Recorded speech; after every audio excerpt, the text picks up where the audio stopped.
Hi, I'm Michelle Mills Porter. I'm a human communication and behaviour specialist, and I came to that through a quite a different route, not academia, but from life experience. And I've done a couple of talks now for the PA Forum, and I wanted to be able to give you something that you could share on the platform and hopefully gain something from. So the subject I've been talking about recently has been how to recalibrate following adversity. And this is something I've been talking about for a long time, but it has never been more poignant than it is today. And the reason for that is because we have just been facing a common global enemy. And this has been unprecedented times for us. We're just coming out of lockdown now, and we've been in lockdown for quite a while. And what I noticed is that this is exactly what happened to humanity many years ago when I experienced what I experienced. Um, and so I want to tell you a little bit about that. So I was involved in the Boxing Day tsunami. I'm not going to go through the whole story, but I actually had a very successful business and went away on a couple of holidays to celebrate. And we found ourselves smack bang in the middle of the Boxing Day tsunami, and that was 2004. Now, it was a harrowing and traumatic experience, but incredibly, it was also one of the most enlightening times of my life. And that's because in the face of that adversity, I saw straight through to the core of humanity. And do you know what? It was beautiful. I I saw benevolence, I saw kindness, I saw beauty, I saw all sorts of wonderful things from people that I wouldn't have expected it from. And it made me realise that actually, I think that at the core, humanity is magnificent. And we go around in everyday lives just doing the job that we do or playing the role that we play, whether that's a mother, a father, a son, a daughter, a boss, an employee, whatever it is, that title kind of dictates the way that we live our lives. And what I realised is that when you're in the face of adversity and this magnificence comes out of people from nowhere, you think, well, why do we not bring that every day? Why do we not be our full self on a daily basis? And of course, it would probably be very tiring to bring that energy and that magnificence to everyday life. But do you know what? I think we're out of touch. I don't think there are many people that truly understand exactly what they can bring to the party, exactly how wonderfully talented they are. Um, and I guess you don't really see that until you see people putting their life on the line for a complete stranger, then maybe you don't see it. I'm pretty sure that every one of us has experienced a snippet of what I call the magnificence of humanity. And it doesn't matter whether it's, people rushing to help someone that's fallen over in the street or, just doing something out of the ordinary, going the extra mile. Um, and those snippets are what we see. Then you get things like adversity. So when you hear about a terrorist attack, or a dreadful accident or a bombing somewhere, and you see these snippets of human magnificence just come out of the woodwork. People do extraordinary things for each other. And when you're in that, when you're in the middle of that, immersed in that, it's actually a really beautiful thing. When I came back, I eventually, it was about a week, the longest week of my life that we were out in Sri Lanka. And when I got back, me and my friends that had gone over there in our dive team, we sat together in the dive centre and we decided to create the Hikatu Village Fund, and we started to raise money and to try and repay the people that had looked after us and put our lives, equal to theirs, if not before theirs. And also look after, orphanages and, people that really needed help. Um, But I didn't want to go back to work. And when I tried to go back to work, I was physically sick on a daily basis. And I started to get really, really ill. I got an internal infection. I was in hospital with that. I got slip discs. I had the worst eczema you've ever seen on my hands and my feet. I had to wear gloves for 3 years and all my nails fell off. I mean, it was horrendous. And I got delayed PTSD. I got adrenal exhaustion. Diabetes was brought on, severe sleep apnea, incredible things. I even got cancer, the only form of skin cancer that's not caused by the sun. It's just an anomaly in the cell growth. And I truly believe that I was crumbling physically. Everything was going wrong. And I truly believe that actually trauma and delayed trauma can actually affect you on a cellular level.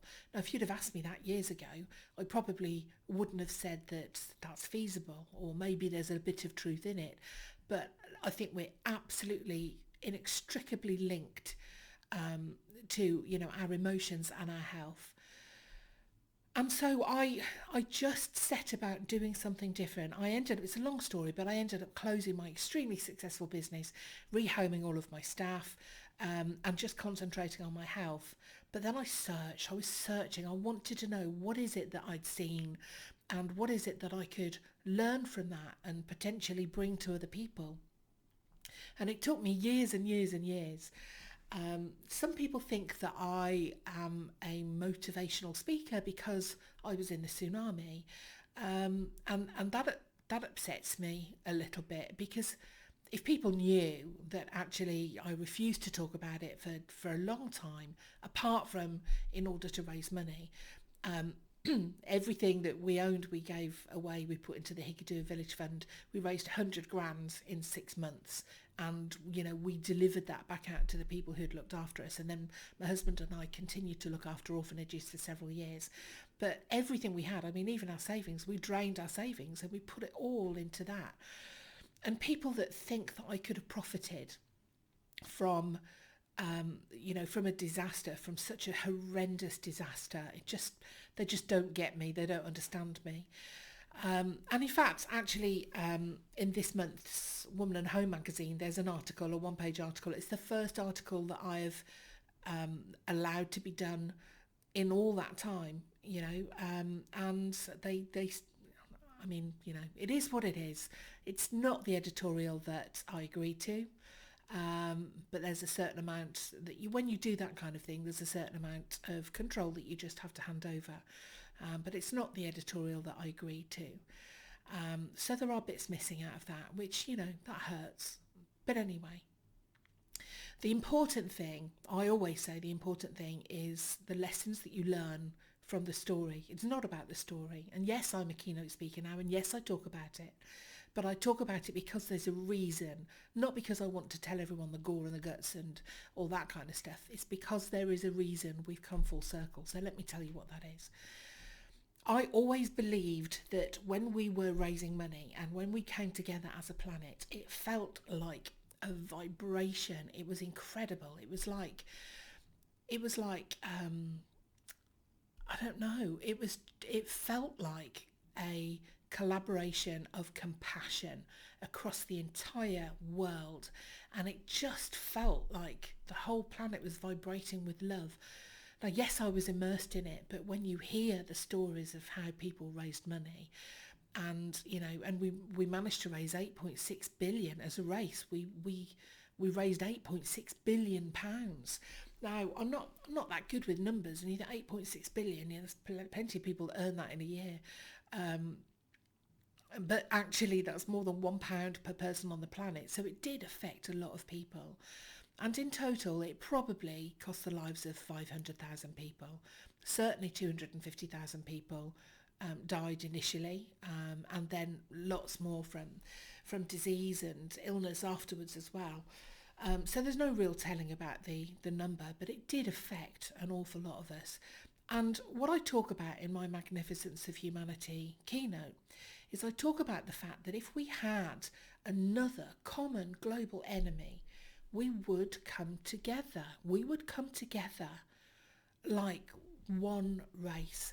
we would not be arguing about politics, Brexit, and all of the things that occupy a lot of our emotion and time. We'd come together. And I use the example flippantly about if we were attacked by aliens. If we were attacked by aliens, then we'd come together, we'd forget all our differences, we'd come together and we'd collaborate in a way that would really show us that we can move mountains when we actually collaborate. And I think that COVID-19 has brought exactly that. It's brought a global common goal, something that we can all fight. And I've seen snippets of that beautiful collaboration, and you have as well. When you go out on the street and, clap for the NHS and the support workers and the key workers, and when you see people doing things for each other as a community, you see these little snippets. But wouldn't it be great if we could do that on a mass basis? It really would. So, years and years of distillation and, and designing and figuring out all the things that I wanted to do, I finally came up with some analysis tools. And these analysis tools, I believe, help people to reach in and grab that magnificence that's inside of them, and do something useful with it. And one of those tools, the first tool that I created, is called Essence, which is a core values analysis.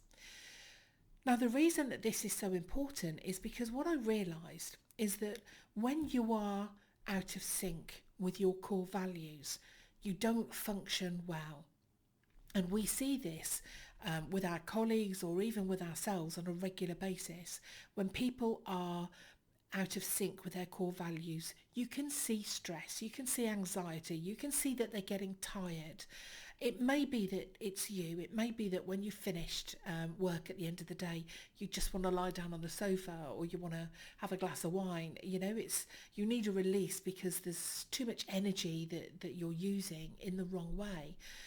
And because I'd had this kind of medical breakdown, as I call it, I was very aware of that and very aware that I actually had to recover and get out of that. So how did I do it? Well, one of the things that I did was try and understand what my core values are.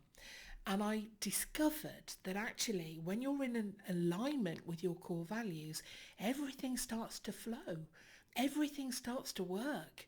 Doors start flying open, and there's an incredible feeling of being in flow and, working to your true purpose.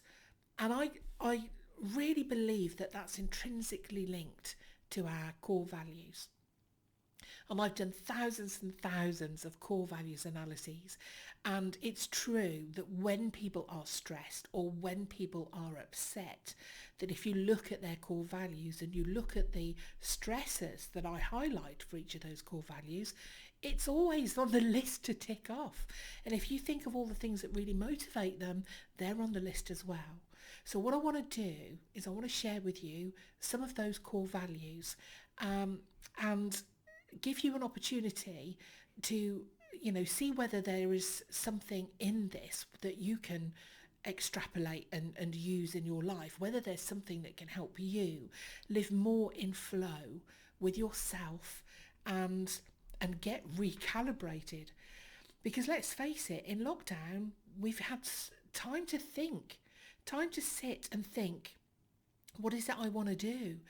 And from all the hundreds and hundreds of people that I've done polls with on my virtual talks internationally in the past couple of months, we find that most people say they are definitely going to make changes.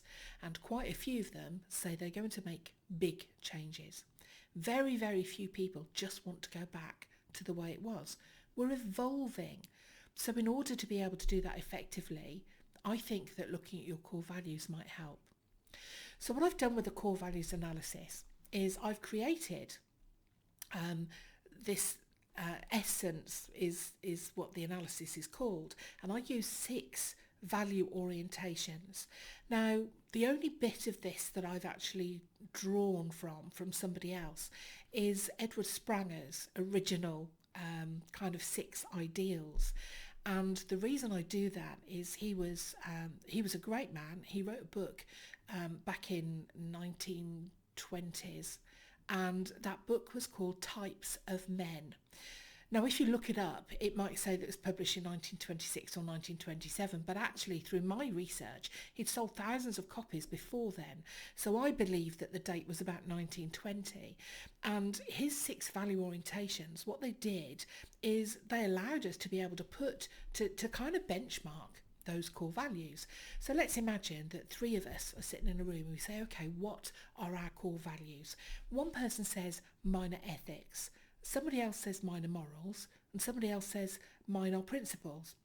Well, actually, they're all the same thing.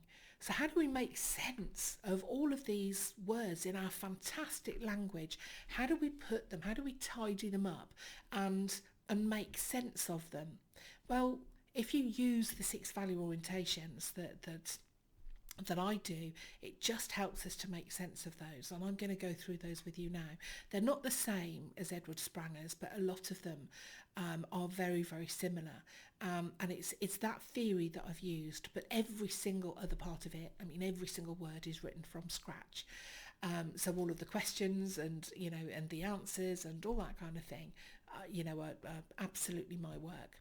And the 6 value umbrellas, or the 6 value orientations, are theoretical. I've got a screen here which I'm just referring to make sure that I don't miss anything. So we've got theoretical, we've got utilitarian, we've got aesthetic, we've got social, individualistic and traditional. And what I'm going to do is I'm going to go through each one of those, and if you have a pen and a piece of paper, I just want you to make a note and ask yourself whether you think that this could be one of your core value orientations. Do your values fit underneath that umbrella?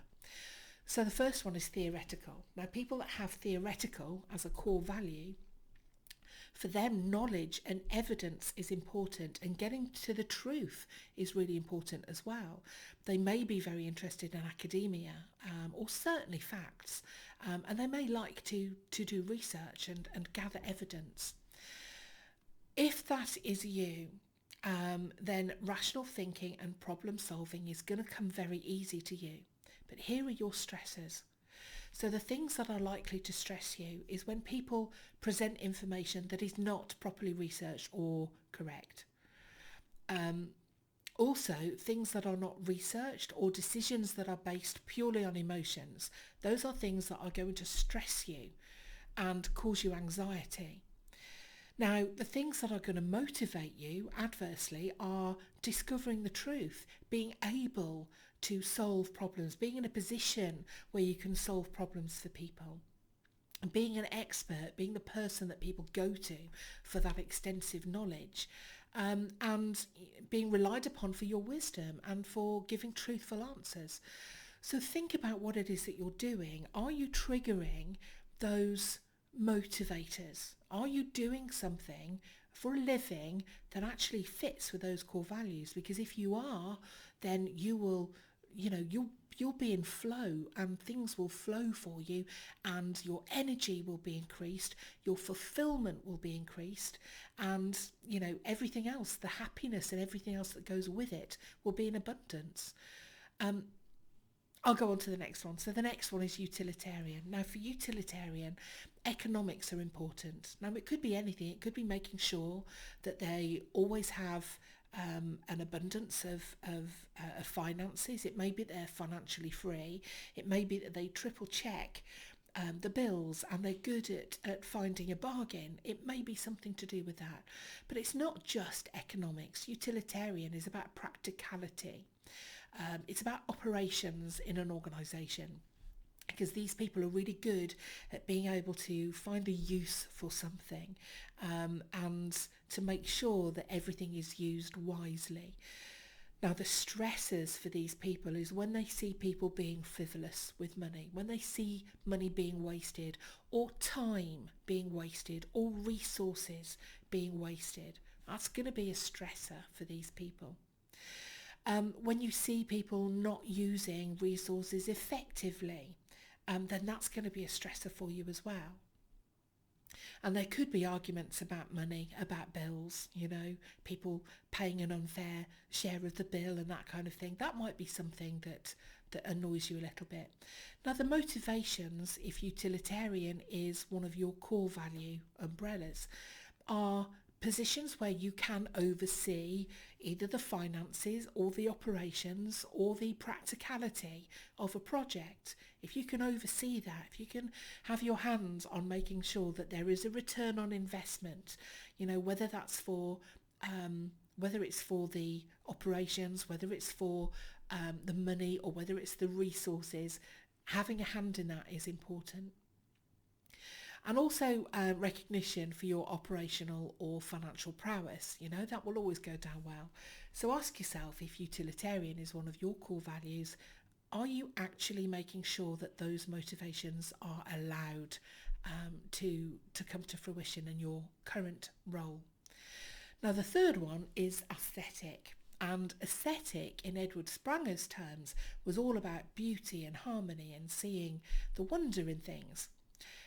But I think, especially the way that I've written it, it actually is a little bit more than that, because it's also about fairness, about equilibrium.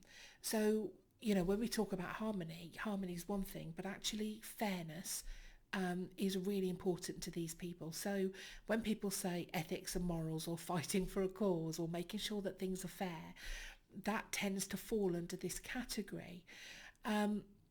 Fulfillment is important to people that have a high aesthetic core value. And the stressors are when emotions are not considered. That's going to be very stressful for people with a high aesthetic. When the emotions or the feelings of other people are ignored and rules and regulations are put in place and take priority, that's going to be a stressor. And also when you don't have any room for creativity or for discovery, that's going to be a major stressor for aesthetic people too. Now, the motivations are in environments where you can be in an emotionally intelligent environment, where you can be emotionally fulfilled, where you can have elbow room for creativity, where you can discover the beauty of things. And also when you are allowed to see the lessons in things. And, I find that people with a high aesthetic core value are usually the ones that tend to see the good in anything that's happened to them and make a positive from it. So the next one is social. Social is very straightforward. People that have high social as a core value are the humanitarian ones. They're the ones that are benevolent. They're the ones that give their time, their resources, their energy to other people. And they, to a certain extent, are the wind beneath the wings of some of the others. They're very happy to shine the light on other people and to be the supporter and the nurturer. And very lovely people, usually. The stressors for these people is when they're not appreciated. So although they don't want the limelight, if they feel unappreciated, then that's going to be a massive stress point for them. Also, when people are sacrificed for finances, or when injustice occurs, that's another area of stress for people with a high social core value. And we're seeing a lot of that at the moment with people that are, feeling for other people within the organisation because people have been furloughed or people have been made redundant. And the people that have a high social core value are going to be the ones that are upset about that more than the others. Now, the motivations for people with a high social core value are being able to contribute, to be able to give something back to society, to be able to feel needed and wanted and a part of something bigger and better. So that giving back to society in general is important for them. Now, the penultimate core value is individualistic, and I don't think this one was very high for Edward Spranger, because he called it political, and he said it was all about power. and influence and being in control. And actually, the way that I've written it, it's not about that. Individualistic tends to be the people that are naturally self-motivated. These are the people that want to go out and do their own thing.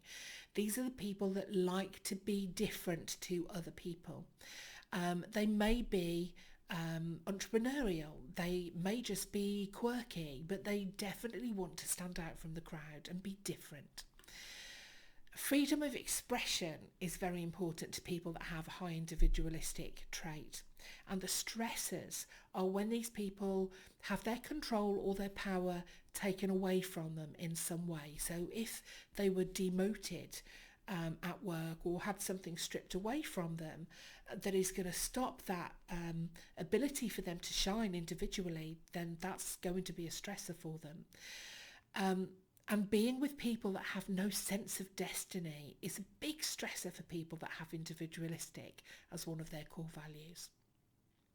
What motivates these people is being in a position where they can make the decisions, where they can create and carve their own path and do their own thing. And they do like to understand what the advancements of their career might be or their life might be. And they do like to enjoy some benefits that may not be awarded to others. And that doesn't necessarily mean in a selfish sense, you know. So just have a think about that and think whether it might be something that is high for you. I certainly have a streak of that. And I've run my own business for 20 years. So that element of wanting to be different and wanting to carve my own path is definitely true for me. But when you mix that with some of the other core values, it's certainly not a Machiavellian streak. So, you know, think about not only these core values as a whole, but what happens when you mix them with other high core values as well. Now, the final core value is traditional. Traditional, Edward Spranger called it religious, but that doesn't really translate into society today, and it kind of means a different thing, I believe. I've called it traditional because that really fits, and I've based all of the analysis questions around that, obviously. So for me, people that have this as a high core value, they like order, they like structure, they like to understand their place in society and how things fit together. But when they do find something that they believe in or something that they can follow, they do have a tendency to kind of follow that religiously. It's very hard to change their mind over something. The things that are going to stress people like this is when they're in an environment with no policy or rules or law or structure. That's going to make them feel very vulnerable. But also where there is a lack of standards or respect for tradition or protocol, that's an area that is going to cause stress for them. Now, what motivates them is the exact opposite of that. So having that, rather than the lawlessness, having a structure for society to work within that keeps people safe.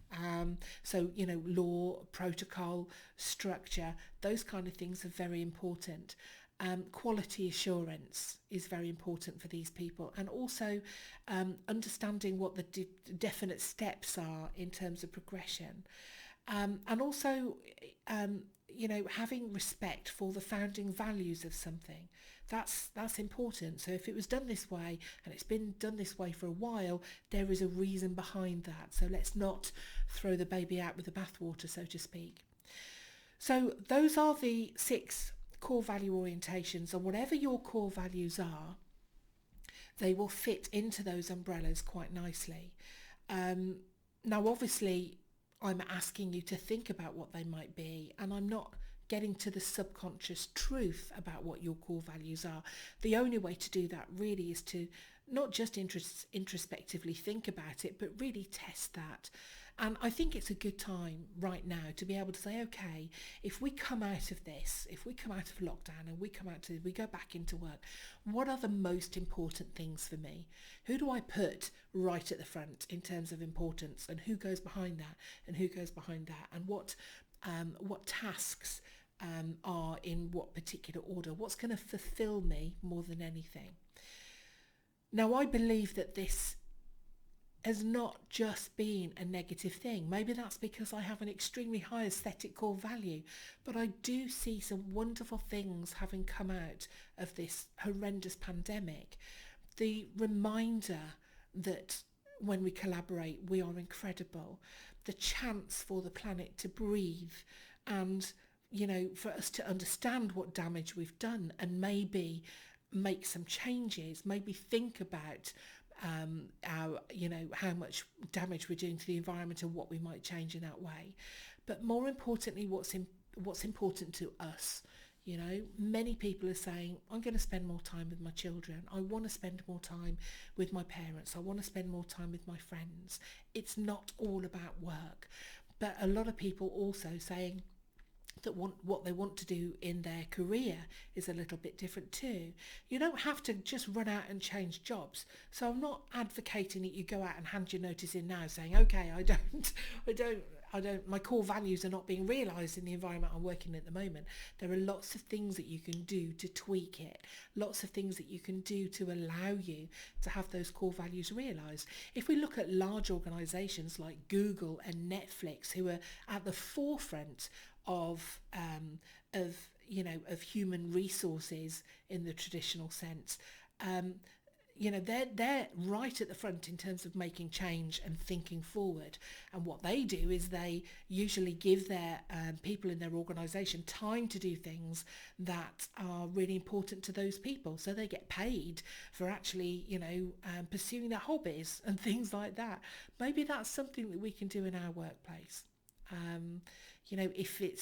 If you are an owner of a business, then understanding the core values of your people and being able to make sure that everyone is in line with their core values and they're doing things that fulfill those core values, then what you get is you get much more energy, much more productivity and longevity, because if people are fulfilled, they're going to want to stay with you. So it all makes sense. For anyone that wants the cheat sheet, please just contact me. Find me on LinkedIn. There's only one Michelle Mills Porter in the whole world. So find me on LinkedIn. Tell me that you've watched this and I will send you the cheat sheet with all of those 6 core values on, and you'll be able to look at them and check them for yourself. Equally, if anyone wants to do their core values analysis, then I did make a promise to the PA Forum, and a few people in the last webinar took that up, and instead of the normal price, which is about £120 if I do your core values analysis and walk you through it, I'm doing that for just £15 plus VAT. So what that does is it gives you your true subconscious core values as the analysis says, and a phone call with me to help you understand it and put it into place. Whatever you want to do that suits you and helps you to excel is absolutely what I'm here to do. So I hope that's been useful, and I'm going to get out of your hair now, and I hope to see you on LinkedIn. Take care. Thanks for listening.